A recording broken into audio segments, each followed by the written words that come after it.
राहुल गांधीजी सातत्याने विधानसभेच्या निवडणुकीत झालेला गोंधळ आणि धांदली ही जनतेसमोर आणत आहे.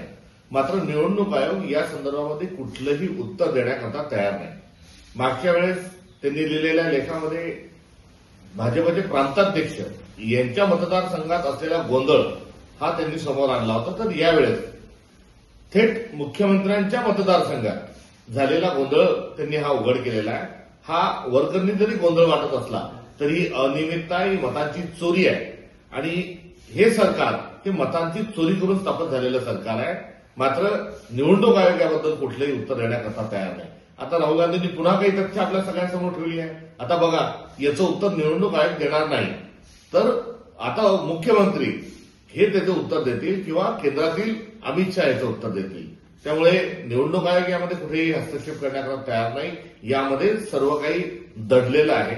आता मुख्यमंत्री पुन्हा एकदा लेख लिहून मी कसा निवडून आलो हे सांगणार आहेत का हे बघणं गमतीशीर राहील. 45 दिवसामध्ये सीसीटीव्हीचा पुरावा रद्द करा हा देखील आणलेला जो नियम आहे हा त्यांनी केलेल्या चोरीवर हा माती टाकण्याचा प्रयत्न हा एकीकडे असल्याचं स्पष्ट होत आहे.